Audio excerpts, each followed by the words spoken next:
C'est un plaisir d'être là. Moi, j'aime ça toujours revenir au programme de muséologie où j'ai fait le doctorat.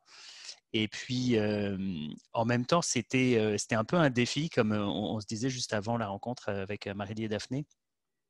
C'est parce que c'est pas si facile de se dire, bon, bah voilà, à partir d'un parcours professionnel, essayer de parler de quelque chose d'intéressant qui soit pas juste le parcours professionnel, parce que ma vie, vous en moquez sans doute un peu. Donc, j'ai essayé de le faire le plus transparent et le plus honnêtement possible. Donc, pour essayer de vous partager des choses, des ressentis par rapport à la muséologie, au patrimoine, par rapport aux études, au travail, dans ce secteur-là,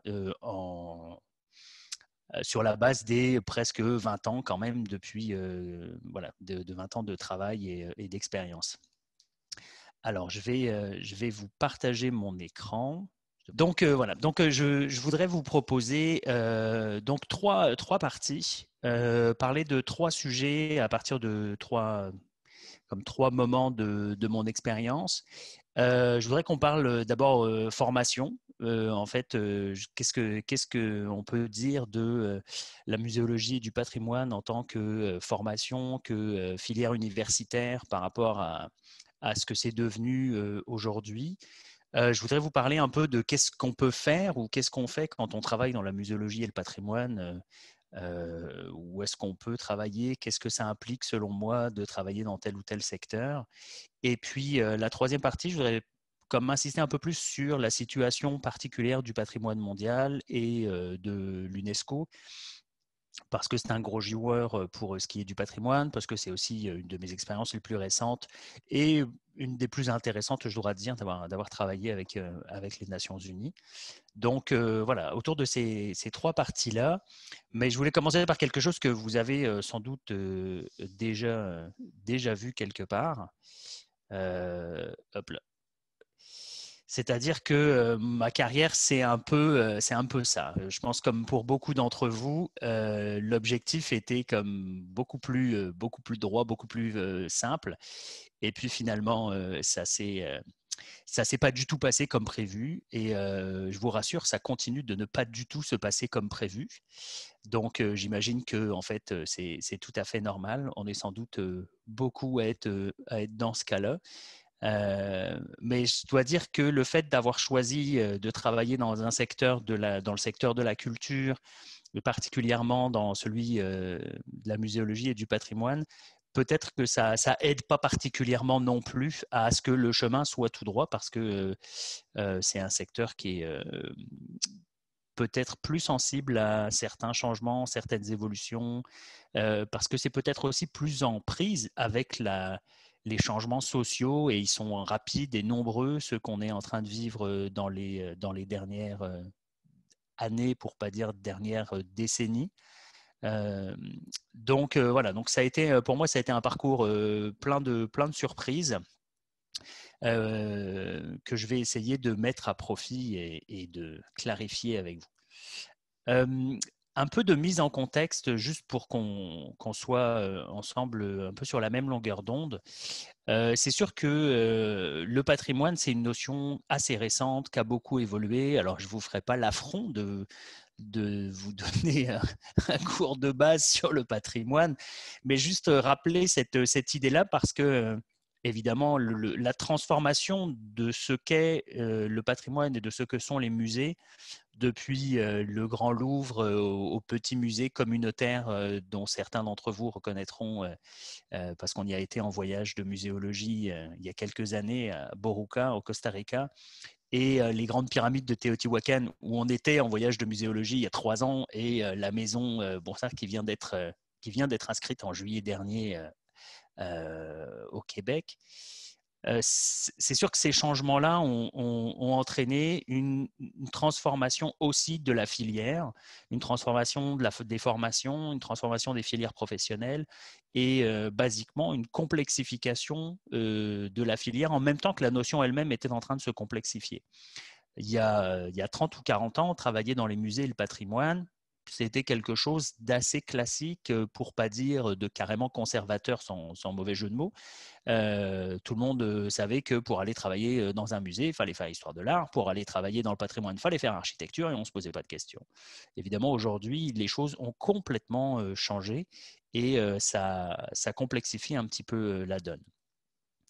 C'est aussi le fait que le patrimoine soit clairement aujourd'hui un élément qui ne repose pas tant sur la conservation des objets que sur leur transformation. On parle toujours de la conservation du patrimoine, mais dans le fond, ce qui crée le patrimoine, c'est avant tout ses transformations et ses ruptures. Encore une fois, il n'y a rien de très nouveau là-dedans, hein. Je veux dire, mon co-directeur de thèse d'Avalon parlait de ça dans sa modélisation de la patrimonialisation, là, dans le don du patrimoine, de la nécessité d'une rupture, mais lui, il parlait vraiment plus d'une rupture temporelle. Alors qu'aujourd'hui, on peut parler de plein de ruptures, de plein de types de ruptures différentes, avec parfois des temporalités qui sont extrêmement courtes et qui provoquent donc des évolutions extrêmement rapides. Évidemment, l'incendie de Notre-Dame, c'est pas ce qui a rendu Notre-Dame patrimoniale, loin s'en faut, mais par contre, l'émotion patrimoniale qu'elle a suscitée, les débats qui ont suivi étaient vraiment super intéressants et révélateurs, je trouve, de l'évolution justement de la notion de patrimoine, parce que encore une fois, il y a quelques années ou décennies, on n'aurait même pas ouvert le débat sur peut-on avoir une intervention contemporaine ou non sur la cathédrale Notre-Dame. On n'aurait jamais pensé à ça. Là, il y a eu tout un débat avec plein de projets, certains de très bon goût et d'autres de très mauvais goût selon les goûts de chacun. Mais en tout cas, c'était intéressant comme débat pour le simple fait que le débat a existé. Donc, je pense que c'est aussi intéressant de voir ça parce que ça participe de l'évolution de la notion de patrimoine et de sa complexification vers un objet qui est à la fois complexe et multidisciplinaire. Donc aujourd'hui, on le sait tous, là, on l'a étudié, on l'a lu dans plein de textes, la multiplication du patrimoine, le tout patrimoine, etc., etc. Quelle que soit la position que vous adoptez après, épistémologiquement ou pas dans vos études, il y a quand même cette complexification-là. Et je voulais comme vraiment me resituer dans cette perspective-là pour qu'on parte tous de ce contexte pour essayer d'aller un peu plus loin. Alors, je vous le disais en première partie, je pense qu'une des implications de cela, c'est qu'aujourd'hui, le patrimoine, c'est plus juste une affaire de conservateurs ou d'architectes.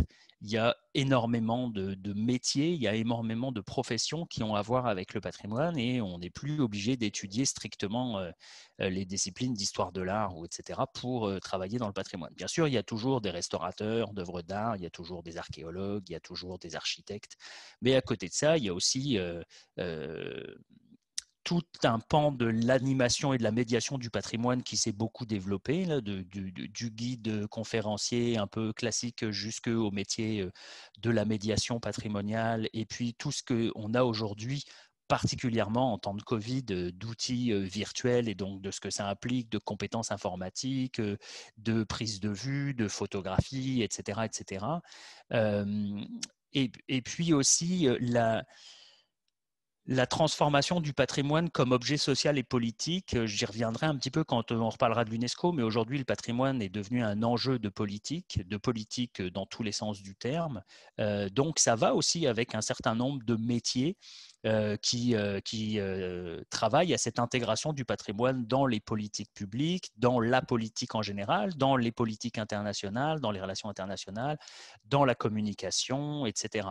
Le patrimoine, c'est devenu un objet de communication, c'est quelque chose qu'on retrouve presque au quotidien dans les journaux. Enfin, à chaque fois que, je pense, une bonne partie d'entre vous reçoit le bulletin de l'Institut du patrimoine, comme moi, dans sa boîte aux lettres régulièrement. Puis là, la partie actualité est de plus en plus longue, pour pas dire presque interminable maintenant. Il y a un nombre d'articles considérable. Donc, c'est un objet d'actualité, c'est un objet dont on se saisit socialement pour parler de tout un tas de choses. Donc, c'est quelque chose qui entre dans le domaine de la communication publique, etc. Bref, c'est vraiment un champ qui s'est complexifié et qui donc appelle aujourd'hui nécessairement des gens d'horizons différents, de métiers différents. Donc aujourd'hui, dire qu'on travaille dans le patrimoine, finalement, ça ne dit plus rien de son propre métier parce que je peux dire que je travaille dans le patrimoine, puis être effectivement médiateur ou restaurateur ou architecte, ou être chargé de politique, ou être attaché de presse, ou être chargé de communication et travailler quand même dans le patrimoine parce que ce que je fais, c'est quand même faire la promotion, la diffusion, contribuer à la conservation, contribuer à la prise de conscience du patrimoine sur un territoire. Donc, c'est vraiment quelque chose qui est assez récent. Enfin, c'est-à-dire que c'est pas, encore une fois, si on regarde quelques décennies en arrière, avoir, par exemple, un chargé de communication dans une institution culturelle, tournée vers le patrimoine et où dans les musées, c'était quand même des choses qui étaient assez rares. Enfin, je veux dire, si on regarde le musée du Louvre, je vais revenir à lui parce que ça a été un musée pionnier dans le développement du marketing, de la communication, etc. On parle des années 80 et vraiment, on avait l'impression que le musée était en train de même à certains moments, passer des limites où on se disait, voilà, ils sont en train de marchandiser la culture, c'est les marchands du temple sur le patrimoine et sur les artefacts, etc. Aujourd'hui, c'est devenu une évidence absolue. Ça a généré un certain nombre de formations qui sont nées cette année. J'ai vraiment fait une recherche extrêmement rapide sur la France et le Québec de formations universitaires qui avaient à voir directement avec le patrimoine. Là, donc, exit les chargés de com, exit le marketing, exit tout ça. Vraiment, et moi, je me souviens quand j'ai commencé à étudier dans le secteur, franchement, je pense qu'en France, il y avait comme même pas 5 formations. C'était vraiment facile de se dire, je vais aller faire telle licence à l'université de Bourgogne à Dijon, ou alors je vais aller faire tel autre truc dans telle autre université. Enfin, il n'y avait vraiment pas grand-chose. Aujourd'hui, il y a une pléthore de formations qui sont proposées, donc que ce soit en France ou au Québec, particulièrement au deuxième cycle et un petit peu au troisième cycle. C'est surtout, et ça c'est important de s'en rendre compte aussi, c'est surtout des formations qui ont à voir avec la spécialisation en deuxième et troisième cycle. Je vous ai mis à côté une capture d'écran en fait d'un magazine qui est spécialisé dans l'éducation supérieure en France, qui est vraiment super connu. Là. Enfin, c'est le magazine de l'ONICEP, qui est un organisme spécialisé dans l'éducation supérieure, qui date du 28 octobre 2020, donc il n'a même pas un mois, sur les formations pour exercer dans la culture et le patrimoine. Puis juste parce que l'entête de l'article qui dit les universités et certaines écoles d'art public proposent des formations de haut niveau dans le domaine de la culture et du patrimoine. Pour autant, l'insertion des jeunes diplômés reste compliquée. Et je trouvais ça quand même intéressant parce que c'est aussi un des grands défis des formations qu'on peut suivre dans ce secteur. Qui sont des formations, donc comme je le dis, principalement plutôt de deuxième ou de troisième cycle. Et puis, c'est super, sauf que moi, par exemple, enfin, je me base sur mon expérience, je me suis aperçu que j'ai rencontré dans ces formations-là des gens avec plein de profils différents. Et ça rendait les études passionnantes. Mais aussi que finalement, une fois qu'on était tous diplômés et qu'on a quelques années derrière nous maintenant, on a eu des parcours assez différents, mais ces parcours-là sont beaucoup influencés par les études qu'on avait faites avant. C'est-à-dire que les études qu'on a faites en patrimoine ne sont pas si déterminantes que ça. Elles nous permettent de peut-être travailler dans le secteur plus, mais elles sont pas suffisantes comme pour dire je peux faire fi de ce que j'ai fait avant, à moins qu'on ait commencé dès le premier cycle, puisque maintenant c'est possible, avant ça ne l'était pas, mais à moins qu'on ait commencé dès le premier cycle avec par exemple une licence en France ou le bac intégré à l'université Laval en sciences historiques et études patrimoniales, mais à part ça, et encore là on va plus en histoire, mais à part ça, avant ça on était obligé d'avoir un premier cycle dans autre chose.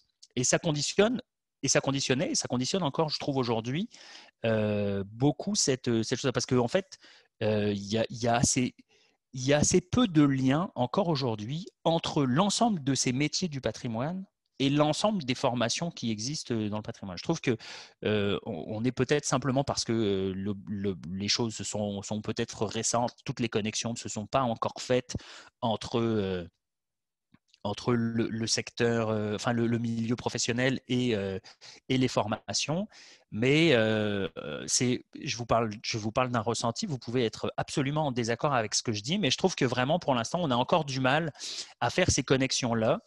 Et donc, il y a quand même beaucoup de monde qui étudie en patrimoine et qui finalement peut travailler à faire autre chose. Beaucoup de monde qui travaille dans le secteur du patrimoine, mais qui a étudié dans d'autres disciplines. Mais comme c'est un ensemble très multidisciplinaire, ces gens-là trouvent quand même leur place et finalement viennent au patrimoine par autre chose. Mais l'adéquation entre les deux fait que c'est un peu compliqué. Et aujourd'hui, on se retrouve donc encore dans cette situation-là, comme le dit le magazine de l'ONICEP, où c'est difficile, l'insertion professionnelle est difficile. En plus de ça, l'ensemble de ces formations sont souvent des formations multidisciplinaires. Et puis là, je voudrais pas, je veux pas, je veux pas me faire mal comprendre dans ce que je vais dire après, mais je dois dire que j'ai été, à la fois, j'ai toujours trouvé que c'était extrêmement pertinent et passionnant de faire de la formation multidisciplinaire, et le doctorat en muséologie de l'UQAM est multidisciplinaire, multifacultaire, multidépartemental, il est très, très multi. Et ça a toute sa logique dans les études qu'on peut faire. Autant après, et surtout dans certaines filières, ça devient compliqué parce que finalement, on a du mal à rentrer dans les cases, à rentrer dans les boîtes. Moi, j'ai fait le doctorat en muséo au moment où c'était encore un doctorat international. Je pense que maintenant, le profil international n'existe plus. S'il existe encore? Non, c'est ça, il est mort. Hein. Oui. Il a vécu, le pauvre.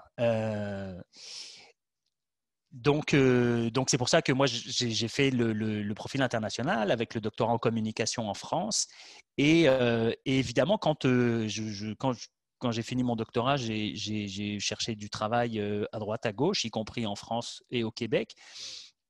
Et puis en France, il a fallu que quand j'ai voulu postuler et puis faire les épreuves de qualification, enfin les dossiers de qualification pour les fonctions de maître de conférence, pour enseigner à l'université en France, etc., ben là, il faut mettre une discipline. Alors, par chance, comme j'avais le doctorat français aussi, j'avais une discipline qui était la communication, puis ça, je savais cocher la case, mais ce n'est pas là où la plupart des études dans lesquelles j'aurais pu enseigner se logeaient.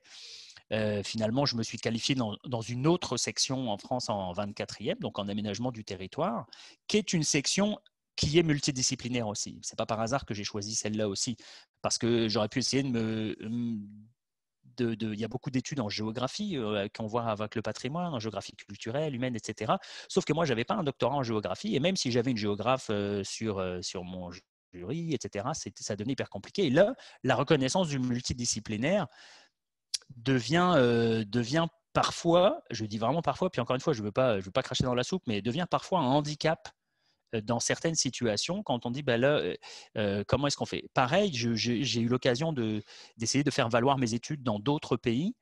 Et la question est toujours la même. Quelle est la discipline correspondante à votre diplôme initial pour qu'on puisse faire l'équivalent dans le pays? Puis là, quand vous dites, c'est parce qu'il n'y a pas vraiment, enfin, c'est difficile de vous donner une discipline parce que c'est un doctorat multidisciplinaire. Les gens en face répondent parfait, mais c'est quoi la discipline? Parce qu'il faut remplir la case. On ne peut pas laisser la case en blanc. Il faut bien qu'on vous donne, monsieur, une équivalence dans une discipline. Puis nous, il n'y a pas vraiment de... Donc, quand par chance, vous tombez dans un endroit où il y a un doctorat multidisciplinaire en culture, société, etc., bon, on peut aller chercher de ce côté-là. Mais sinon, c'est un peu compliqué. Et c'est un peu compliqué aussi, finalement, dans la recherche d'emploi. Je veux dire, cette chose-là, parce que la multidisciplinarité, c'est quelque chose qui fonctionne très bien à l'université, mais qui est plus difficile peut-être dans le milieu professionnel. Donc, c'est pareil, quand on vous dit, c'est quoi votre métier? Mon métier, c'est la muséologie, le patrimoine, dans une perspective multidisciplinaire. OK, mais c'est où qu'on vous met? Donc, en tout cas, c'est juste que je trouve que c'est intéressant parce qu'on a un peu... on a un peu tendance à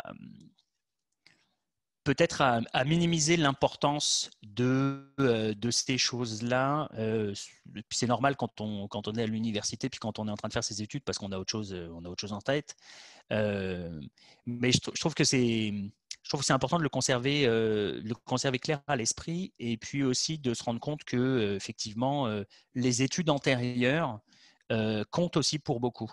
Donc, moi, avant de faire le doctorat à l'UQAM, j'ai fait l'équivalent d'une maîtrise professionnelle ou d'un master professionnel en France.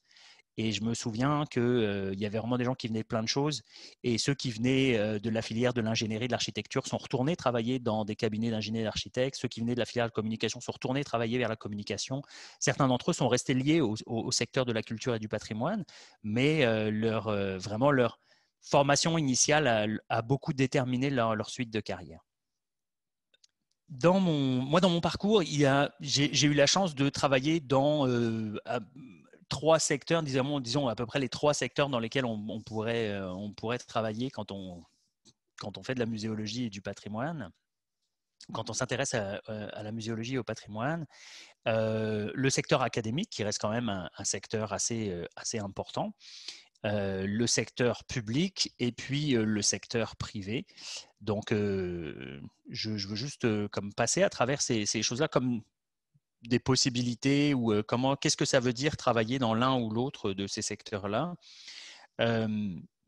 D'abord, au niveau académique, comme je le disais, je trouve que la muséologie et les études patrimoniales sont vraiment des champs qui se sont constitués et qui font qu'aujourd'hui, il y a beaucoup de formations dans ces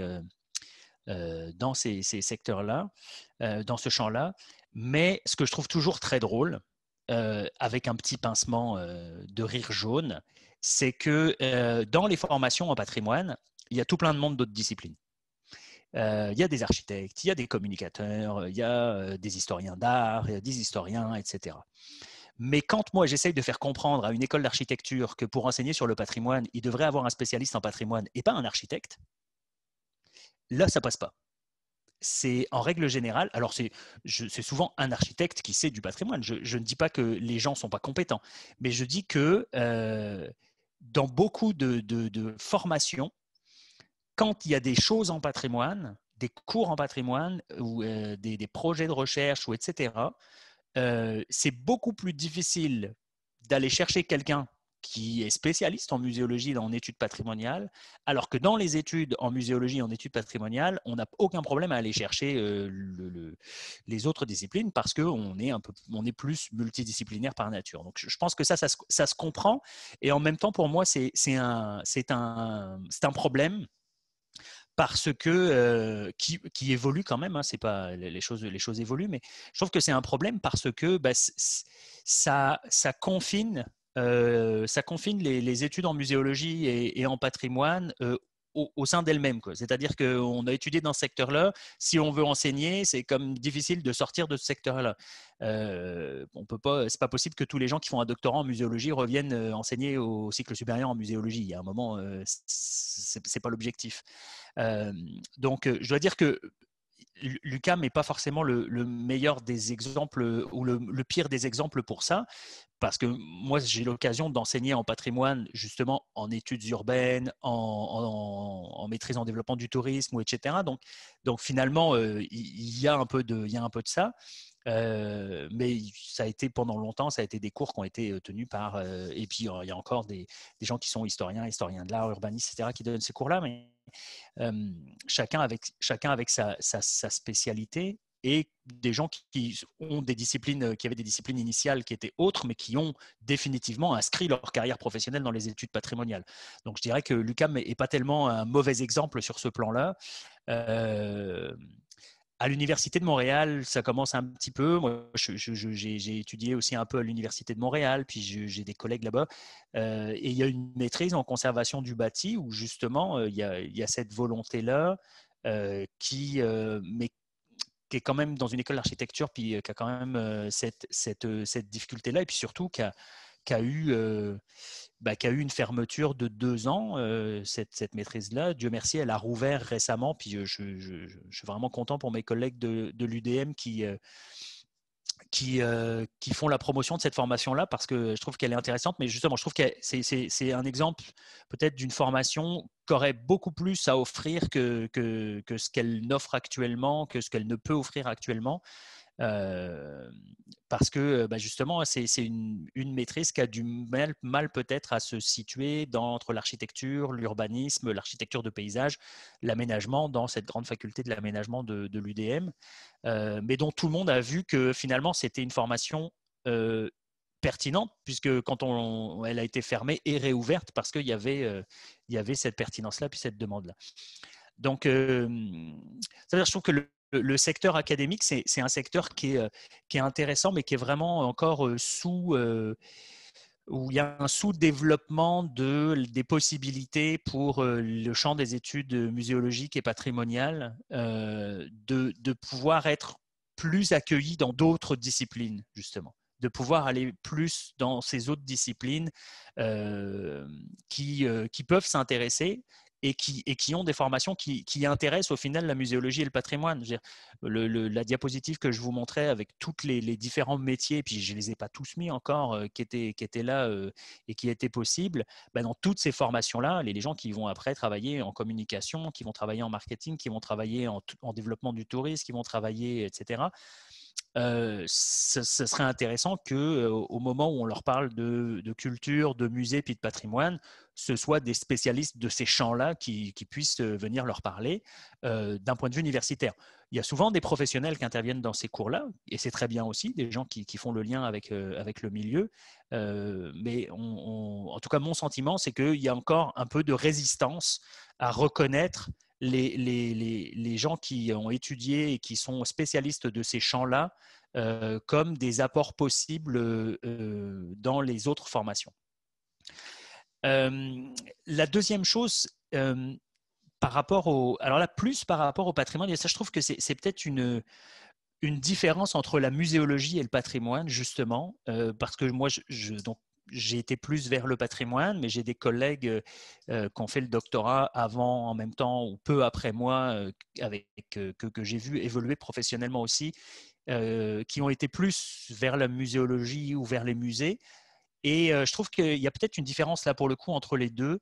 C'est que je trouve que en patrimoine, on a plus de mal à rester en prise avec le terrain, en prise avec le milieu, avec le secteur professionnel, peut-être qu'en muséologie. Je trouve qu'en règle générale, mes collègues qui travaillent en muséologie sont assez proches des institutions, sont assez proches des musées, travaillent souvent en relation avec eux. Et je trouve que dans le patrimoine, on l'est un petit peu moins. Alors, le secteur est structuré vraiment différemment. Donc, c'est pas une critique nécessairement négative, ce que je suis en train de dire.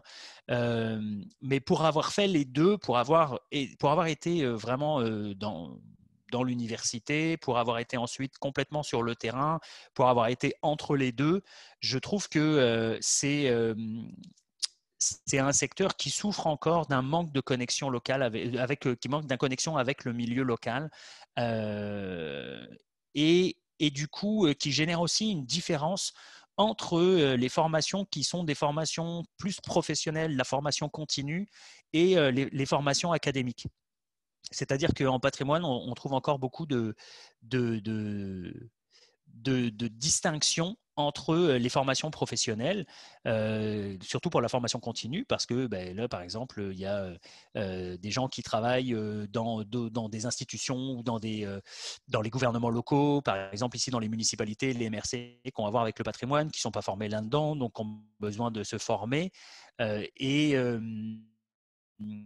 gens qui travaillent en culture ou les gens qui travaillent en tourisme. Et moi, j'ai fait des formations comme ça pour le secteur culturel et touristique, par exemple en Gaspésie ou des choses comme ça, avec des gens du milieu touristique qui font du développement local. Et il n'y a pas beaucoup de... le lien avec l'université est vraiment pas naturel et vraiment pas quelque chose qui est développé, alors qu'il peut l'être plus dans le secteur des musées. Donc ça, c'est quelque chose aussi, je trouve, sur lequel on a collectivement à travailler aussi, parce que finalement, moi, ça m'est arrivé tellement souvent de me retrouver à travailler avec des gens dans des sites qui n'ont aucune idée de ce que c'est les formations en patrimoine et en muséologie, qui sont des gens qui sont arrivés là parce qu'en plus les formations sont récentes, mais qui sont arrivés là parce qu'ils ont commencé comme guide quand ils étaient jeunes, comme travail d'été, ils sont restés dans les sites, etc. J'ai eu l'occasion de travailler, je vais vous en reparler juste après, au gouvernement fédéral, à l'agence Parc Canada. Et je pense pas que, enfin, dans les collègues que j'ai pu avoir et croiser à Parc Canada, qui sont des gens qui travaillent dans le patrimoine culturel depuis, pour certains, depuis 20, 25 ans, 30 ans, ils ne sont pas du tout connectés au milieu universitaire, pas parce qu'ils ne veulent pas, mais vraiment parce que c'est comme deux mondes qui coexistent sans jamais se croiser. Alors, je ne veux pas faire des généralités comme ça, il y a des exceptions, il y a des choses qui se passent, etc. Mais globalement, le niveau de croisement entre le secteur, l'université et le milieu professionnel au niveau du patrimoine par rapport au secteur des musées me paraissent vraiment comme à deux niveaux complètement différents. Je trouve que vraiment en patrimoine, il y a vraiment plus de... Il y a encore beaucoup de distance entre les deux. Et même, moi, j'ai senti à plusieurs reprises, en ayant des relations professionnelles avec des gens qui travaillent sur le terrain, de leur dire que j'avais un doctorat en patrimoine et que je travaillais à l'université. C'était même quelque chose qu'eux sentaient comme négatif, en se disant, mais voilà quelqu'un qui va rien comprendre à nos réalités locales. Or, le patrimoine, c'est lié à l'identité locale, c'est vraiment lié aux communautés. Et donc de me retrouver finalement avec un désavantage, à leur dire, mais moi je suis spécialiste en patrimoine, je voudrais vous accompagner, vous aider dans votre projet. Je fais de la recherche participative à l'université. Aïe, aïe, aïe. Finalement, ça risque, enfin, ça complique plus les choses, alors que enfin, moi, je rêverais que ce soit toujours que à chaque fois que quelqu'un arrive, dit, bah, je fais des études à l'université, etc. On dit, ah bah chouette, on va pouvoir profiter de quelqu'un qui est là pour faire avancer la connaissance. Comment est-ce qu'on peut mettre ça à profit pour faire avancer notre projet pendant que lui fait avancer son projet de recherche, etc. La vraie recherche participative, quand ça fonctionne, c'est génial. Mais quand on est en patrimoine, souvent, on se heurte un peu à ça, en se disant, bon, bah là, est-ce que je leur dis que je fais une recherche, est-ce que je leur dis que j'ai un doctorat, parce que je ne sais pas bien comment, dans les consultations publiques ou les choses comme ça, des fois, on se pose vraiment la question. Donc, je pense que vraiment l'université, pour moi, c'est évidemment pour l'instant, c'est un grand débouché.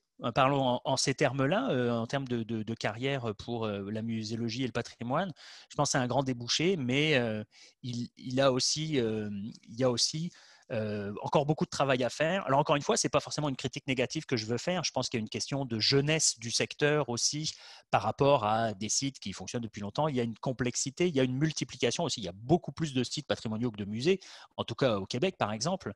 Donc c'est sûr qu'on ne peut pas être en prise avec tout le monde tout le temps. C'est un secteur qui est structuré différemment aussi. Le secteur des musées est très organisé. Au Québec, la SMQ, etc., c'est super organisé. Donc forcément, il y a des relais de communication qui sont plus simples. La comparaison entre les deux a ses limites, j'en suis bien conscient, mais je pense qu'il y a un peu de chemin à faire entre les deux. Je vais donc le deuxième secteur dont je voulais vous parler, c'est le secteur public. Donc effectivement, parce que j'ai eu l'occasion de travailler dans ce secteur-là aussi. Et je trouvais ça intéressant parce que là, vraiment, ce qu'on peut, pour moi, ça a été vraiment la cassure entre, quand je suis passé en 2017, j'ai eu l'occasion de travailler avec l'agence Parc Canada pendant Canada 150. Donc le 150e de la Confédération, où, souvenez-vous, le gouvernement fédéral avait décidé d'offrir aux Canadiens l'accès gratuit dans tous les lieux de Parc Canada, donc les parcs et les lieux historiques nationaux. Donc, Parc avait eu beaucoup de travail à ce moment-là, et puis quelques sous associés à ça pour assurer ce mandat qui lui était confié d'être le cadeau.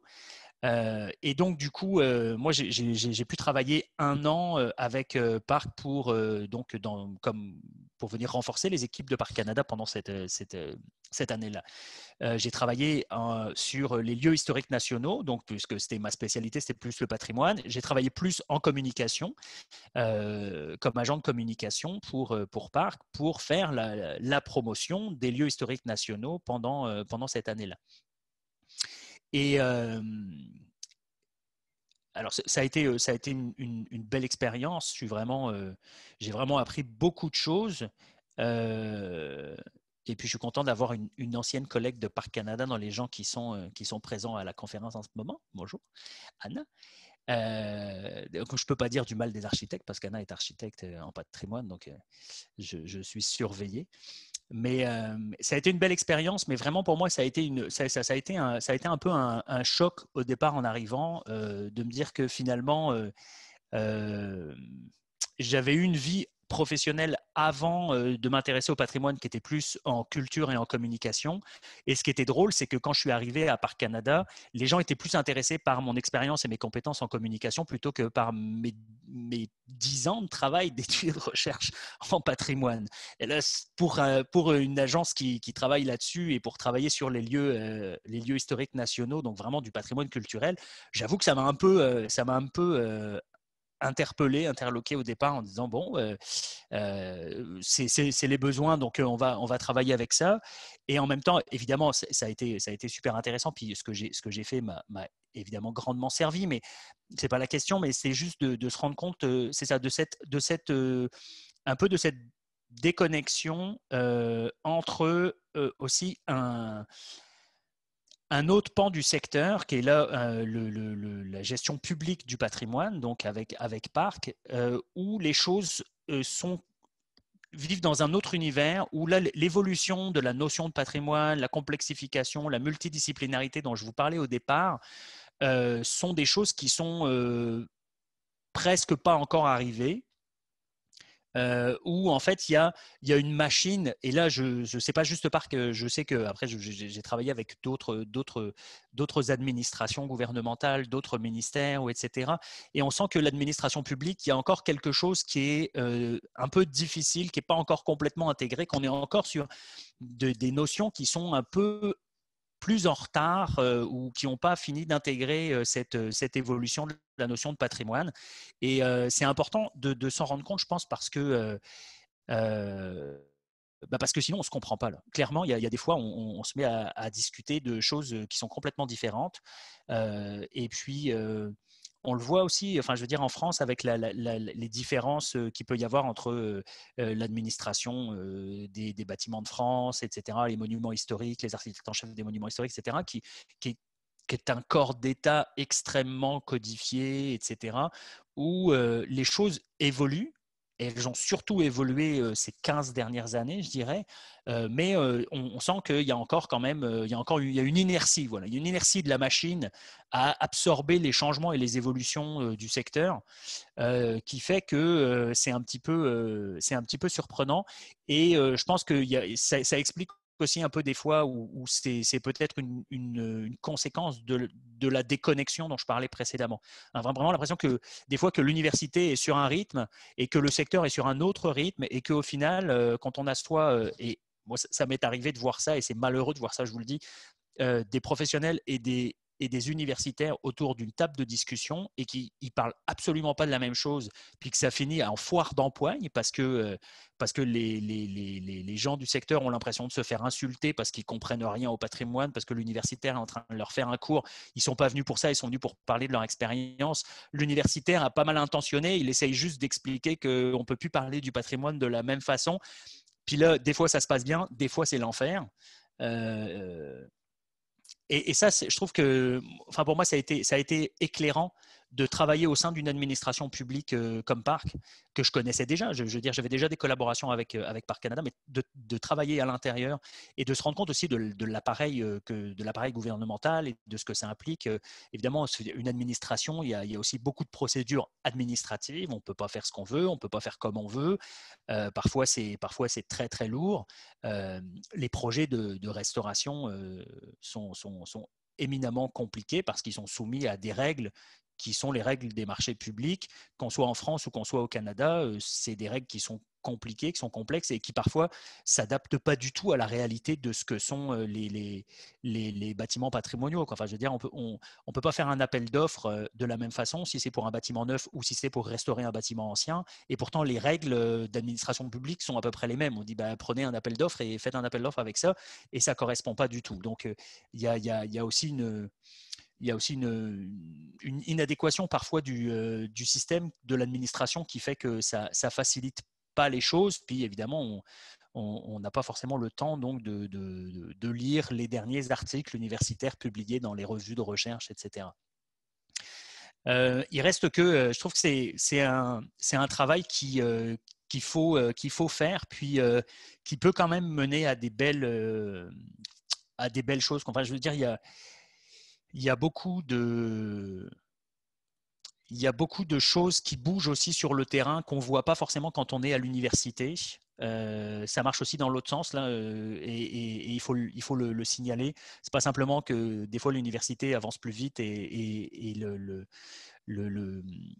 milieu, pas forcément. Il y a aussi des choses qui se passent dans le milieu qui bénéficieraient beaucoup plus à l'université. Et je trouve que l'université a aussi sa part à faire d'ouverture. Donc, je sais que, et encore une fois, je trouve que dans les musées, ça se fait plus. Dans les musées, ça se fait beaucoup plus d'avoir régulièrement des gens qui sont soit carrément des gens qui viennent enseigner, mais même au niveau des conférences, même au niveau du partage d'expériences, d'accueillir des gens qui travaillent dans les musées. Je trouve que ça se fait, je trouve que ça se fait plus. Et puis peut-être que le patrimoine, il n'y a pas encore suffisamment cette mécanique-là. On a peut-être un peu du mal à intégrer ça dans nos travaux universitaires. Là, je me rends compte que je parle plus comme un universitaire, mais je pense que le travail doit se faire des deux côtés, quoi. Il y a vraiment quelque chose à faire des deux côtés pour connecter les deux. Je vous ai mis, c'est significatif, mais je vous ai mis dans la diapositive les images que je vous ai mises. Je vais vous en dire deux mots. C'est parce que je trouve que justement l'année de Canada 150, ça a été aussi l'occasion. Moi, j'ai travaillé avec des gens aussi qui sont euh, qu'on envie de faire des choses puis qu'on envie d'innover. Enfin, je veux dire, c'est pas parce que tous les gens qui travaillent là-dedans sont confis dans leurs 20 ans ou 25 ans ou etc. puis qu'ils veulent pas changer. C'est pas du tout ça. Il y avait plein de gens, il y avait plein de jeunes avec plein d'idées innovantes dans l'équipe de Parc Canada avec qui j'ai travaillé, qui n'avaient pas forcément les moyens. Puis ça, c'est une autre réalité du secteur public que je veux aborder.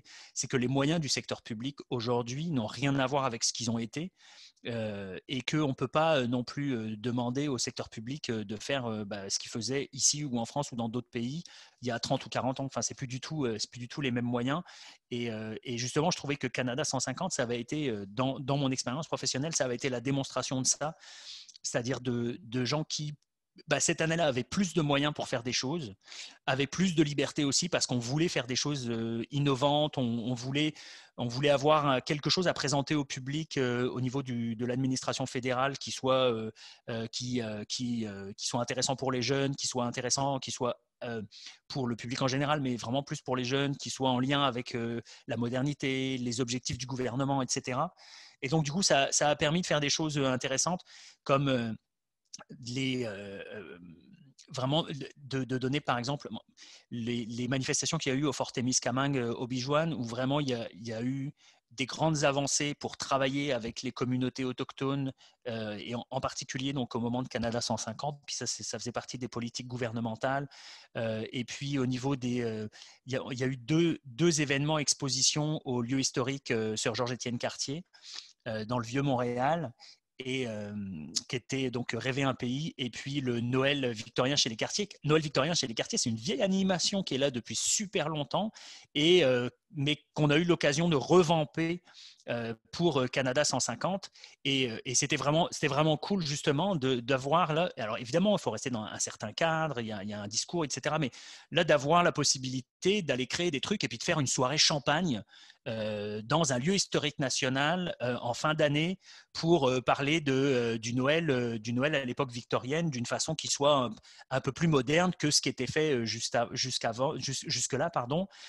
où l'exposition Rêver un pays qui a vraiment comme revu aussi l'histoire de la Confédération, qui était un peu l'exposition avec l'espèce de truc de dôme qu'il y avait là au milieu de la salle dans le lieu historique national. Enfin, je ne sais pas si vous aviez visité je sais pas si vous l'avez visité tout court et si vous l'aviez visité avant, mais c'est sûr que la maison sur Georges-Étienne Cartier, ça prenait un coup de jeune, et il a été donné à ce moment-là, et c'était vraiment intéressant de voir ça, de dire que aussi pas forcément un manque de volonté ou de compétences dans les équipes. Il y a aussi un problème de moyens parfois. Puis c'est pas, c'est, il faut aussi accepter ça. Alors l'accepter, enfin le comprendre. Après l'accepter ou pas, ou se battre pour qu'il y ait plus de moyens. Après dans la gestion du patrimoine, ça c'est une autre affaire. Le troisième secteur, c'est le secteur privé. C'est aussi un gros débouché pour nous tous qui travaillons en muséologie et patrimoine. Il y en a beaucoup d'entre nous qui finissent soit par travailler dans des cabinets, soit par travailler à leur compte et puis à faire des contrats de consultants.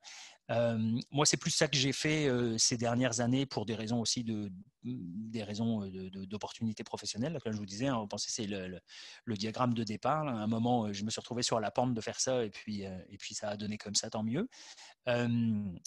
Particulièrement, c'est sûr que pour moi, j'ai eu j'ai fait un contrat d'1 an avec l'UNESCO sur lequel je vais revenir, mais j'ai aussi d'autres projets. J'ai eu d'autres projets comme l'accompagnement pour toutes les consultations publiques qu'on a fait autour de la mise en place de la charte de la Gaspésie avec le ministère de la Culture et des Communications en Gaspésie de la Madeleine, et puis feu la CRE, c'est le moment où la CRE est morte d'ailleurs, la conférence régionale des élus. Mais en tout cas avec les municipalités, les MRC de Gaspésie, ça peut être donc ces choses-là qu'on peut faire, d'aller chercher, de profiter de l'expertise en muséologie et en patrimoine pour accompagner les communautés locales, les municipalités ou les associations, etc., pour les conseiller, pour développer leurs projets, pour faire de la formation. Je vous disais, moi, j'ai fait ça avec des gens qui travaillent dans le secteur du tourisme, ou j'ai fait du développement de produits touristiques, ou pour aller même dans le cadre d'ICOMOS, de faire des formations pour les gens qui ont un intérêt à explorer la possibilité d'inscrire sur la liste du patrimoine mondial tel ou tel site, et donc de les accompagner en les formant et sur qu'est-ce que c'est que le patrimoine mondial, la valeur universelle exceptionnelle, comment est-ce qu'on monte un projet comme ça, qu'est-ce que ça signifie. Et je trouve c'est important, et je trouve que pour moi, dans ces expériences-là, ce qui est le plus gros challenge, je trouve, c'est un challenge d'éthique et d'honnêteté. Je trouve que c'est toujours difficile parce que quand on est à son compte, on a besoin de faire des contrats, puis on a besoin de travailler. Et en même temps, on est toujours... on doit avoir cette éthique-là. Et je vous dis ça en étant convaincu que la très, très, très, très large majorité des gens qui travaillent dans le secteur l'ont.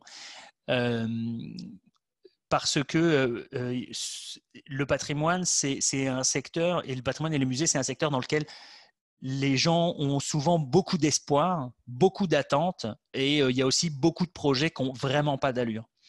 Et ça, c'est la partie difficile de ce métier-là, c'est d'arriver à dire aux gens soit que leur projet tel qu'il est, il ne pourra pas se faire, de jamais leur dire non, parce que d'abord, ce n'est pas notre place, mais en tout cas de pas encourager des choses dont on sait qu'elles n'ont pas de viabilité.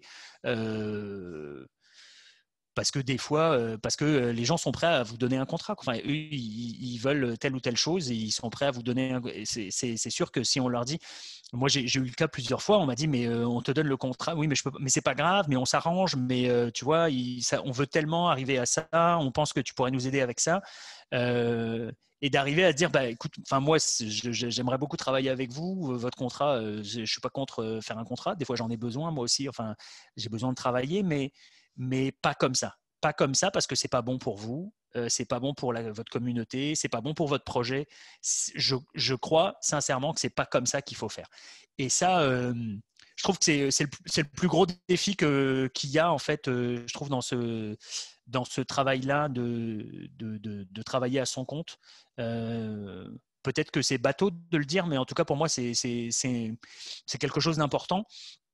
Parce que des fois, on le fait pas forcément de façon mal intentionnée. Encore une fois, je dis pas ça en pensant qu'il y a des mauvaises intentions. Mais des fois, c'est difficile, quoi. Des fois, c'est difficile de dire aux gens, ce genre de choses-là, ou de leur dire que ça va pas fonctionner, ou qu'il faut vraiment penser les choses différemment, ou par exemple, avec le patrimoine mondial, c'est hyper compliqué, c'est très coûteux, c'est très long. Euh, donc, des fois, c'est difficile c'est difficile de faire passer ces messages-là. J'ai l'impression que je coupe un peu des fois, mais j'espère que ça coupe pas trop. Non, non, ça sera, Donc voilà. ça va bien. Ok. Donc Ouais. voilà. Donc ça c'est un peu le troisième. Donc dans cette optique-là, c'est ça. Là, j'ai eu l'occasion de travailler donc avec l'UNESCO. J'ai eu l'occasion de travailler aussi avec là aussi avec des gouvernements ou avec des autorités locales ou nationales pour faire des formations sur les conventions de l'UNESCO, soit en tant que au sein de l'UNESCO quand j'étais consultant pour l'UNESCO, ou après comme consultant indépendant. De faire de la formation aussi. Là, c'est le projet que je vous ai mis, là, les jeunes leaders de Diki. C'est un projet qui est en cours, puis qui va se prolonger sur 2021, auquel j'ai la chance de participer, qui est vraiment de faire de la formation pour les jeunes, pour que les jeunes qui vivent autour de ce site du patrimoine mondial au Costa Rica puissent se servir de ça comme d'un élément qui leur permette de développer des entreprises locales ou de l'artisanat local ou des choses comme ça. Donc, c'est un projet qui est géré par le Musée national du Costa Rica, qui est financé par des fonds de la coopération allemande à l'UNESCO, etc. C'est vraiment super intéressant, je trouve, de pouvoir voir ces différentes facettes-là aussi du travail du patrimoine, parce que là, pour le coup, il y a une utilité, je trouve. En tout cas, moi, dans ma pratique, c'est quelque chose qui me motive beaucoup. C'est que j'aime beaucoup le patrimoine. Je suis convaincu de l'importance de la conservation, etc., du patrimoine, mais je suis aussi absolument convaincu de l'importance du rôle social du patrimoine. Enfin, en d'autres termes, que ça serve à quelque chose dans le bon sens du terme. Et je trouve que ça, c'est quelque chose qu'on peut, sur lequel on peut, enfin, c'est quelque chose, c'est une chose à laquelle on peut contribuer, voilà, en essayant de faire en sorte que ces choses-là avancent, que le patrimoine, parce que c'est comme ça qu'il va être conservé. Il va être conservé parce qu'il signifie quelque chose, parce qu'il est utile, parce qu'il est reconnu par les communautés locales, et de travailler à ça et de travailler en ce sens-là dans ces différents projets-là, avec les possibilités et les capacités de chacun qui sont différentes selon les endroits, selon les pays, etc. Donc voilà, je vais arrêter là pour la deuxième partie, là, qui était vraiment un petit peu plus sur mon parcours professionnel, mais où j'essayais de brosser un peu aussi, de voir les différents débouchés, ou en tout cas ce que j'ai vu dans ma pratique, mais aussi dans mes collègues un peu des études en muséologie et patrimoine. Puis après ça, je vous parlerai plus de l'UNESCO et puis du patrimoine mondial. Alors, l'UNESCO, vous connaissez tous, évidemment, toutes et tous cet organisme, donc l'Organisation des Nations Unies pour l'éducation, les sciences et la culture, qui a été constituée dans le but textuellement de construire la paix dans l'esprit des hommes au travers de l'éducation, la science, la culture et la communication. Donc, je ne vous ferai pas encore une fois l'affront de vous réexpliquer c'est quoi les Nations Unies et l'UNESCO en long et en large, mais simplement rappeler quelques notions fondamentales, notamment que l'UNESCO, c'est une agence spécialisée des Nations Unies, ça fait partie de la sphère de l'ONU, donc c'est une organisation intergouvernementale, une OIG, c'est-à-dire que ce sont les États membres qui sont les membres de l'UNESCO. Si on fait une analogie grossière et qu'on compare l'UNESCO à ce que peut être une association, par exemple ici, l'Assemblée générale, c'est les États. Ils élisent un comité qui s'appelle, qui est l'équivalent du un conseil de direction, qui est l'équivalent du, non, pardon, un comité, qui est l'équivalent du conseil d'administration. Et puis, comme les conseils d'administration d'associations en général élisent un bureau, ben, il y a un comité de direction à l'UNESCO, mais tout ça, ce sont des États qui sont élus, qui s'élisent entre eux.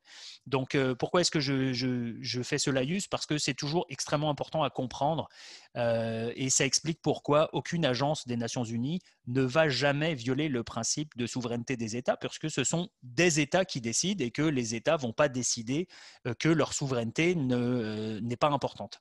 On ne décidera pas ça. C'est comme demander à des députés de voter une loi contre eux-mêmes, enfin, ou de voter une loi pour se réduire le salaire. Ça arrive assez rarement, ces choses-là. Donc, c'est important parce que dans la sphère des Nations Unies et dans les conventions internationales et dans les traités internationaux, la souveraineté des États, c'est un principe immuable. Les traités et les conventions dont on va parler ne s'appliquent qu'aux pays qui les ont signés. Un pays qui n'est pas signataire d'une convention n'est pas tenu de l'appliquer sur son territoire, et un pays n'est pas tenu de rester signataire d'une convention ou d'un traité, comme l'ont fort bien démontré les États-Unis en sortant des accords de Paris récemment. Ils sont juste sortis, ils ont le droit, et du coup, ils ne sont plus tenus de respecter les objectifs des accords de Paris. Donc, c'est vraiment important de comprendre ça quand on parle du patrimoine mondial, parce que il y a donc des choses qui peuvent se faire et des choses qui ne peuvent pas se faire en vertu du principe de souveraineté des États. L'UNESCO, c'est une des agences où il y a le plus d'États membres. C'est une agence très populaire au niveau international puisqu'elle compte aujourd'hui 193 États membres. Il y en a eu plus parce qu'il y en a qui sont partis, mais il y en a quand même beaucoup. Et il y a 11 États membres associés, c'est-à-dire des États qui ont un siège d'observateur finalement, enfin qui sont membres mais qui n'ont pas de droit de vote sur les décisions importantes. Et puis, elle est dirigée depuis 2017 par une Française, Audrey Azoulay, qui est la deuxième femme à diriger l'UNESCO après après Irina Bokova, dont elle a pris la succession et qui était elle-même donc la première secrétaire générale de l'UNESCO. Avant ça, il n'y avait eu que des messieurs. Je vous ai mis, c'est quelques dates rapides, mais c'est juste pour replacer l'action de l'UNESCO. Donc, une des premières choses que fait l'UNESCO en 1948, c'est de recommander l'éducation primaire obligatoire et universelle, parce que même si on parle beaucoup du patrimoine mondial, la principale job de l'UNESCO, ça tourne autour quand même de l'éducation. C'est ça qui prend le plus de place dans l'action de l'agence, le plus de fonds aussi, parce qu'on considère que l'éducation est la chose la plus importante, surtout l'éducation primaire et secondaire, pour construire cette paix dans l'esprit des hommes, pour favoriser ensuite les sciences, la culture et la communication. À raison de mon point de vue, évidemment. Donc c'est juste pour rappeler que l'UNESCO, c'est pas juste la culture, c'est pas juste le patrimoine mondial, il y a aussi donc l'éducation, les sciences sociales et les sciences plus dures, disons, la culture et la communication. Donc, il y a 5 secteurs dans l'organisation. Il y a 5 volets, 5 secteurs qui sont ces 5-là. Éducation, culture, sciences humaines, enfin sciences sociales, pardon, sciences et communication et information. Donc voilà, donc il y a eu des hauts et des bas. C'est un organisme qui est politiquement particulier, l'UNESCO, dans lequel les pays du Sud ont un peu plus d'importance que dans certains autres organismes internationaux. C'est une des raisons pour laquelle ça a été une des rares agences, sinon la seule, à reconnaître officiellement l'État palestinien en intégrant la Palestine comme État membre en 2011, ce qui a créé une crise internationale qui a mené au retrait des États-Unis et puis au gel de la contribution canadienne sous le gouvernement Harper. Ça a changé depuis, mais pendant un moment, le Canada a protesté en gelant sa contribution. Donc voilà, c'est une organisation qui a ses particularités, mais ça n'empêche qu'elle fait quand même partie du spectre des Nations Unies. Et pour ce qui est du secteur culture, donc le secteur culture de l'UNESCO, qui est en fait le secteur dans lequel moi je travaillais pour le bureau de l'UNESCO en Amérique centrale, repose sur 6 conventions. Donc, il y a la convention donc, du patrimoine mondial, mais il y a 5 autres conventions qui sont non moins importantes et qui représentent aussi une grosse partie, un gros travail pour l'agence. La convention, la première, évidemment, après la guerre, qui est la convention pour la protection des biens culturels en cas de conflit armé, dite la convention de La Haye. Et puis, en 70, la convention de l'UNESCO en version courte contre le trafic illicite des biens culturels, qui elle aussi est finalement une conséquence de la Deuxième Guerre mondiale, comme la première des conventions et comme la création de l'ONU et de l'UNESCO, puisqu'il y avait eu tout le problème de la spoliation des biens culturels, des œuvres d'art, et puis le trafic de biens culturels qu'il y a eu pendant la Seconde Guerre mondiale, qui a mis du temps à se résoudre. Et donc, cette convention est venue répondre à cette préoccupation-là, d'un des effets pervers du conflit mondial pour les biens culturels. Donc voilà, la Convention du patrimoine mondial date de 1972. Je vais en reparler tout de suite après. Ensuite, vous avez un assez long gap, une assez longue période de temps jusqu'à la Convention du patrimoine sur la protection du patrimoine culturel subaquatique en 2001, la Convention pour la sauvegarde du patrimoine immatériel en 2003 et la Convention sur la protection et la promotion de la diversité des expressions culturelles en 2005. Parce qu'il n'y a pas que le patrimoine dans la culture, et on avait quand même 3 conventions en ligne sur le patrimoine. La convention de 2005, elle couvre énormément de choses, puisqu'elle couvre tout ce qui est donc de l'ordre de la diversité des expressions culturelles, donc tout ce qui est les arts et cultures vivantes, la production artistique, cinématographique, vidéographique, les industries culturelles, etc., etc. Donc c'est une convention qui est très, très, très, très grosse, qui couvre beaucoup de choses et qui occupe aussi beaucoup de place. Moi, pour être honnête, j'ai été, je me suis comment dire, j'ai eu la responsabilité du secteur culture de l'UNESCO pour l'Amérique centrale pendant une année. Et c'est la convention qui m'a donné le plus de travail, c'est la convention de 2005. Peut-être parce que c'est aussi en fonction des endroits et en fonction des contextes nationaux, régionaux, etc. Mais c'est parce que c'est une convention qui est tellement grande, qui regroupe tellement de choses, les conditions de vie, de travail des artistes, etc. Donc, c'est vraiment une grosse part du travail en culture. Mais c'est certain qu'au niveau du patrimoine, le patrimoine mondial a aussi un petit peu un statut particulier au sein de l'organisation parce que c'est le seul qui a, enfin, disons que c'est la convention qui vient avec une structure qui est un petit peu indépendante, mais pas indépendante, mais en tout cas vraiment comme à part dans l'organisation de l'UNESCO, dans l'organigramme, qui est le centre du patrimoine mondial, parce que c'est une très grosse convention, il y a beaucoup de choses à gérer. Et si un jour vous allez à l'UNESCO à Paris, c'est rigolo parce que le centre du patrimoine mondial, il est à part. C'est-à-dire que le bâtiment dans lequel se trouve le centre du patrimoine mondial, l'UNESCO, c'est une espèce de bâtiment en 3 branches, là, comme le centre d'un signe de peace and love.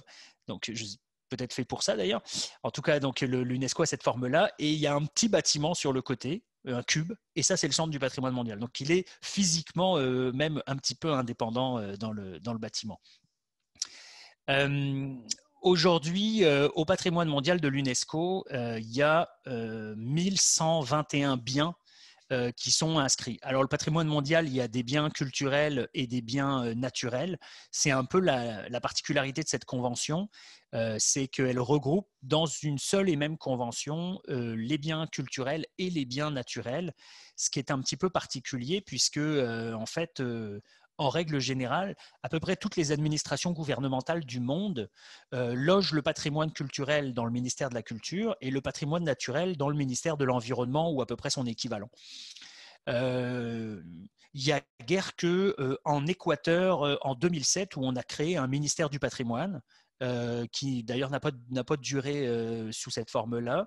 Mais sinon, le patrimoine est toujours séparé. Il est toujours dans 2 administrations différentes, il répond à des lois différentes, et puis c'est en général assez difficile de se faire parler, d'ailleurs, les administrations qui gèrent le patrimoine culturel du patrimoine naturel. Puis à l'UNESCO, avec la Convention du patrimoine mondial, on a fait ça au départ.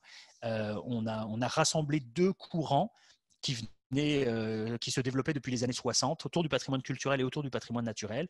Et on les a rassemblés dans cette convention en 72 et on a gardé cette intégration-là, qui aujourd'hui fait beaucoup de sens, qui n'a pas fait toujours autant de sens, mais qui aujourd'hui fait beaucoup de sens parce que, évidemment, les, tout le développement de l'importance du développement durable et de la relation de l'homme à son environnement fait qu'aujourd'hui, le patrimoine est vu comme une donnée complexe où il y a aussi des intégrations culturelles dans le naturel, des éléments naturels dans certains paysages culturels, par exemple, etc. Donc aujourd'hui, ça fait beaucoup plus de sens que ça n'a pu en faire d'ailleurs dans les 40 et quelques années de patrimoine mondial. Quand même, il faut quand même juste se souvenir que sur les 1121 biens qui sont inscrits aujourd'hui au patrimoine mondial, il y a quand même 869 biens culturels, 869 et 213 naturels, donc à peu près 4 cinquièmes, 1 cinquième. Et si vous faites le total, il va vous en manquer 39 parce que ce sont des sites mixtes, donc et naturels et culturels. Mais grosso modo, c'est 1 cinquième, 4 cinquièmes. Donc il y a un grand débalancement sur la liste du patrimoine mondial entre les deux.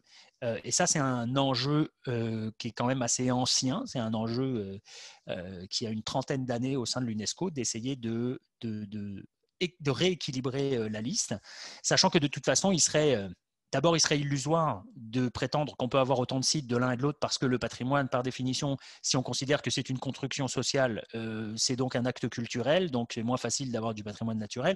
Et puis on vit dans les villes, donc on a tendance à patrimonialiser ce qui est autour de nous, ce qui fait du sens pour nous, d'une part. D'autre part, si on faisait le rapport de superficie entre la superficie des sites culturels et la superficie des sites naturels, on serait probablement pas rendu à 4 cinquièmes, 1 cinquième, puisque les sites naturels sont beaucoup plus grands, beaucoup plus étendus. Donc au final, ce déséquilibre-là est à la fois compréhensible et à la fois pas si important que ça.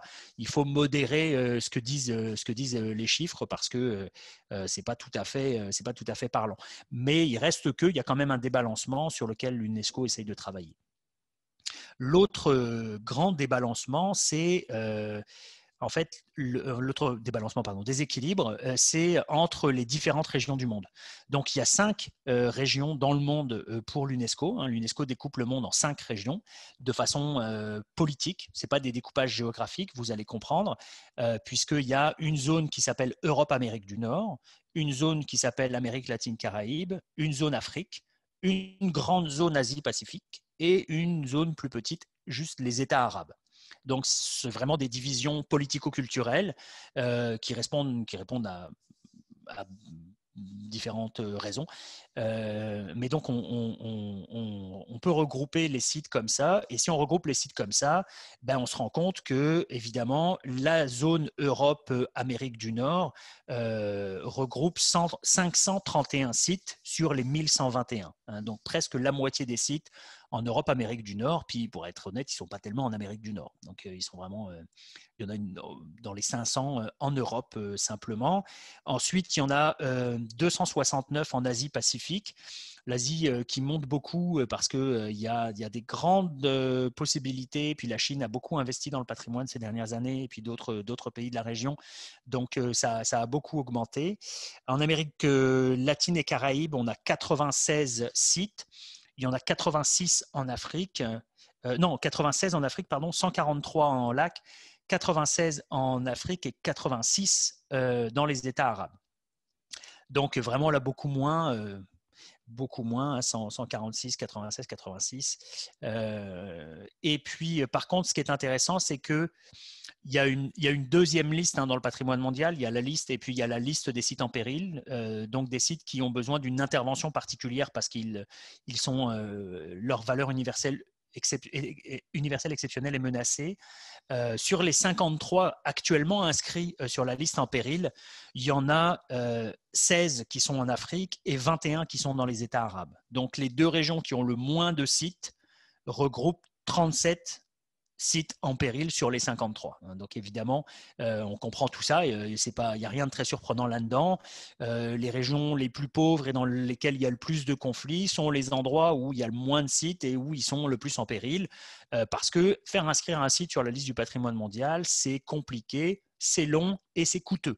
Donc, c'est difficile pour les pays qui ont peu de moyens de faire ce genre de démarche.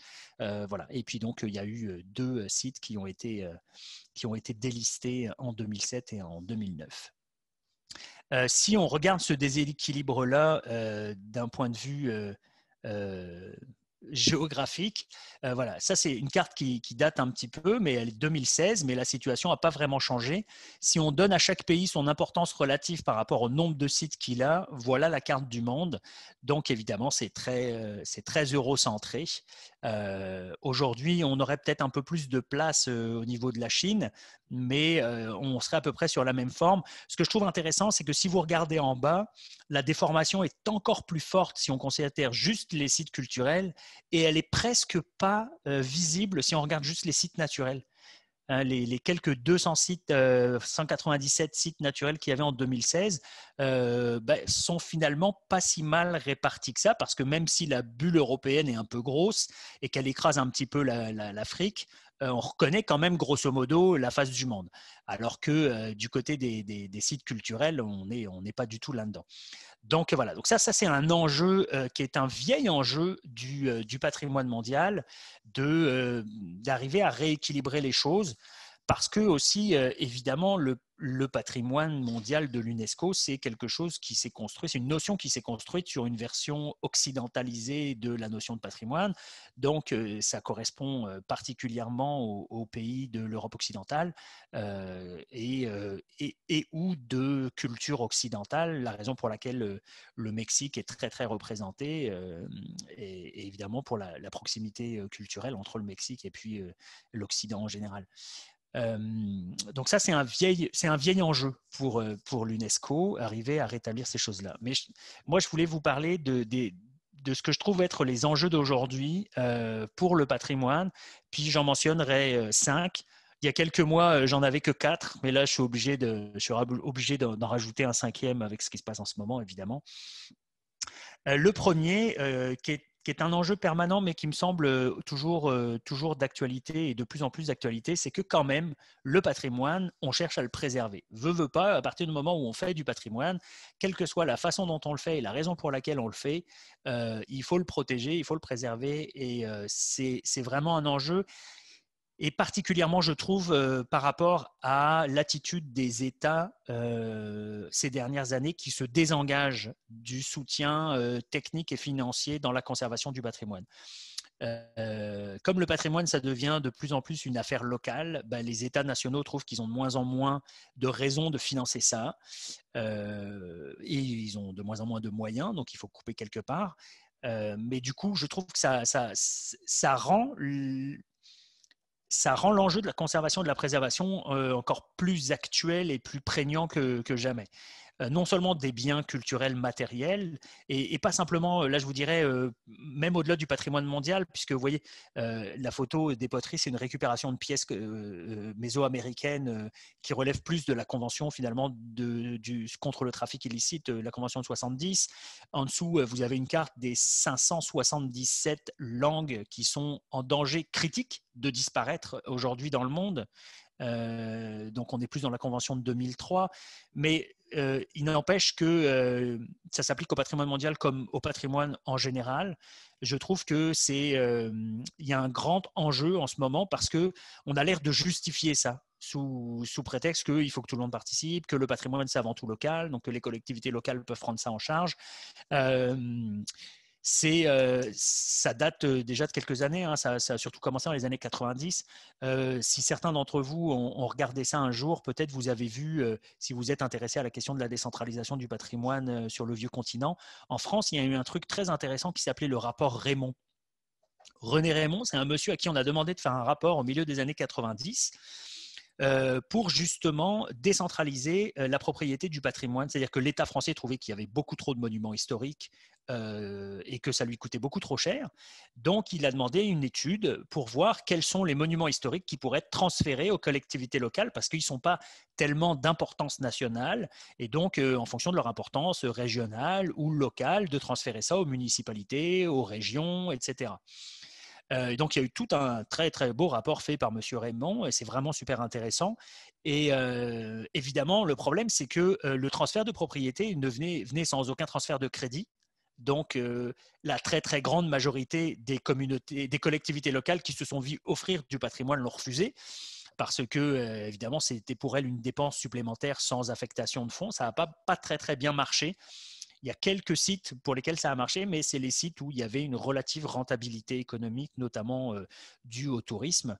Mais grosso modo, ça n'a pas très bien marché. Mais c'est comme, il y a eu comme je trouve que c'est révélateur de ce mouvement qui s'initie dans les années 90, où avec cette transformation de la notion de patrimoine et sa localisation, son ancrage local, on se dit, bon, après tout, donc finalement, l'État plus tellement de justification et c'est une pente qui n'a pas cessé de s'incliner et qui reste dangereuse aujourd'hui à mon avis.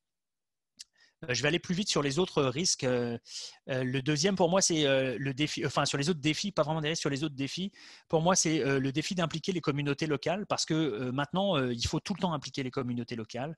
On le dit clairement, c'est marqué. La stratégie du patrimoine mondial fait une place aux communautés. Il faut un ancrage local.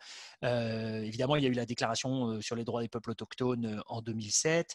C'est au cœur de la déclaration de Mascate sur le tourisme et la culture, qui est une déclaration conjointe entre l'Organisation mondiale du tourisme et l'UNESCO sur patrimoine et tourisme, et où on dit qu'il faut absolument que ce couple patrimoine-tourisme soit en faveur du développement durable, donc en associant évidemment les communautés locales. Mais dans la réalité, c'est super compliqué. Dans la réalité, ça se fait assez peu. Et bien souvent, finalement, ça se contente de l'implication des communautés, ça se contente d'une réunion de consultation publique où on informe les gens qu'on va faire tel ou tel truc, ou alors des actions a posteriori, ou alors une représentation très minime et sans aucun pouvoir décisionnel ou d'intervention.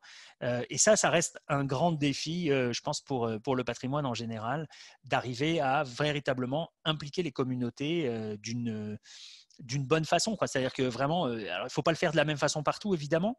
Ça dépend des cas, ça dépend des situations, ça dépend des endroits, ça dépend des moyens, ça dépend du contexte culturel, ça dépend de tellement de choses. Mais d'arriver à le faire néanmoins parce qu'encore une fois, à partir du moment où on considère effectivement le patrimoine comme une construction sociale, d'une communauté locale, quelque chose qui doit avoir du sens pour les gens qui le côtoient et qui le préservent, si on ne les associe pas, ça n'a plus aucun sens. Le troisième défi pour moi, c'est évidemment, vous ne serez pas surprise et surpris de voir ça ici, c'est les nouvelles menaces qui pèsent sur le patrimoine et qui sont en fait le résultat d'une évolution entre toutes celles qu'on peut mentionner du patrimoine, qui est son versement dans la sphère politique.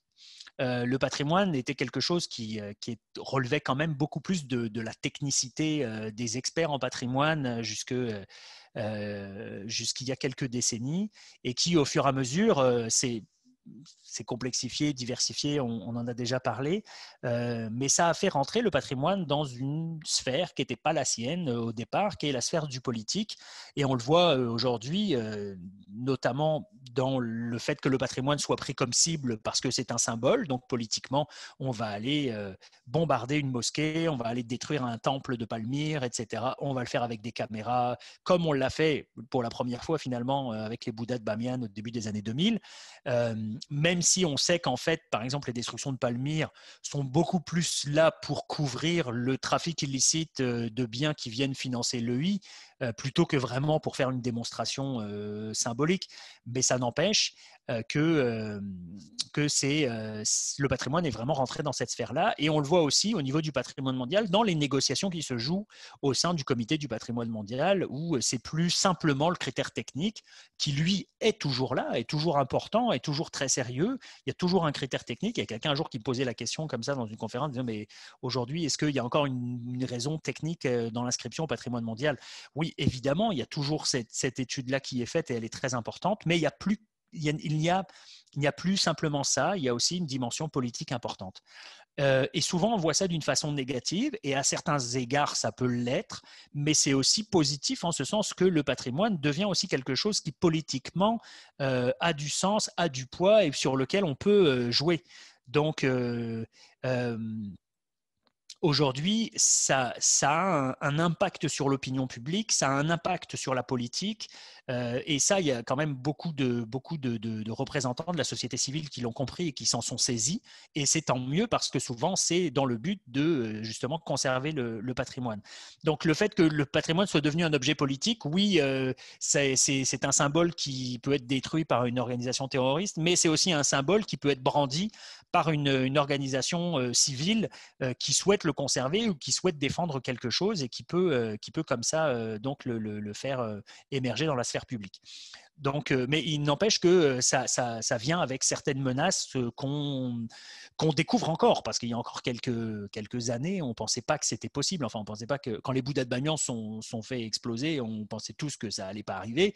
Et puis, les destructions qui ont eu lieu avec le Huy, avec les mausolées de Tombouctou en Afrique, etc., c'est des choses qu'on ne pensait pas possibles. On ne pensait pas possible que des musulmans détruisent les mausolées de Tombouctou parce qu'on ne comprenait pas les enjeux. Évidemment que c'était possible, c'est parce qu'on ne comprenait pas les enjeux, qu'on ne comprenait pas la raison, qu'on ne comprenait pas le contexte culturel et politique de cette région-là à ce moment-là. Mais ça n'empêche qu'on a eu du mal à comprendre, ça nous a choqués, etc. Aujourd'hui, on le serait moins, mais on a encore ces enjeux-là. La quatrième, peut-être la plus importante de toutes, c'est les changements climatiques. Le défi du changement climatique, évidemment, c'est quelque chose qui a plus d'impact visible sur le patrimoine naturel. Ça a moins d'impact visible sur le patrimoine culturel, mais ça ne veut pas dire que ça a moins d'impact du tout. Les impacts sur le patrimoine culturel sont considérables et on commence tout juste à avoir une petite idée de ce que ça signifie. Il y a eu 2 études qui ont été faites l'année dernière, entre 2018 et 2019, vraiment intéressantes.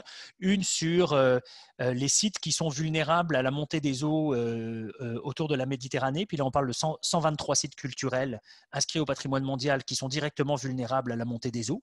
Donc 123 sur 869, comme je vous disais. Hein, donc c'est quand même beaucoup. Et puis il y a eu une étude du ICN très révélatrice sur les glaciers inscrits au patrimoine mondial qui dit clairement que sur la trajectoire actuelle, sur 42 ou 43 glaciers qui sont inscrits au patrimoine mondial aujourd'hui, il y en a 16 qui vont disparaître irrémédiablement. Et que de toute façon, même si on arrivait aux cibles des accords de Paris, ce qui n'arrivera pas, il y en a 8 qui disparaîtraient de toute façon. Donc il y en a 8 qui, même avec les accords de Paris, disparaissent. Il y en a 16 qui minimalement disparaîtront si on reste sur la tangente actuelle, enfin sur la courbe actuelle.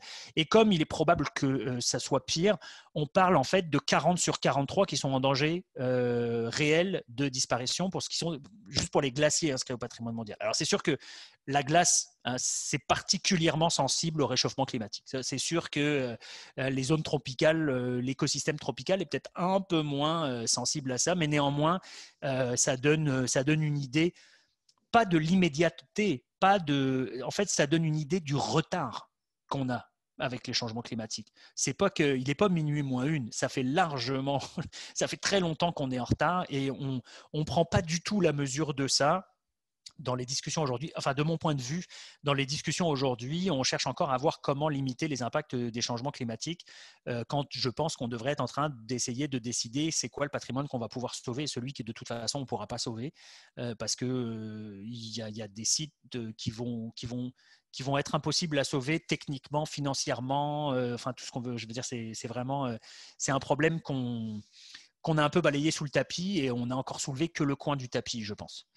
Le dernier, qui est plus récent, ces derniers défis, ce sont les menaces sanitaires, parce qu'évidemment, la Covid, ça a eu cet impact-là, particulièrement sur le patrimoine. Donc là, vous voyez, c'est une carte de la fin octobre produite par l'UNESCO sur les sites du patrimoine mondial qui sont ouverts, partiellement ouverts ou fermés. Et ça a eu un impact, très important parce que les sites du patrimoine mondial sont particulièrement sensibles au tourisme, évidemment. C'est quand même une des raisons pour laquelle beaucoup de pays sont motivés à inscrire des sites, c'est pour en faire des attractions touristiques, pour faire du développement économique.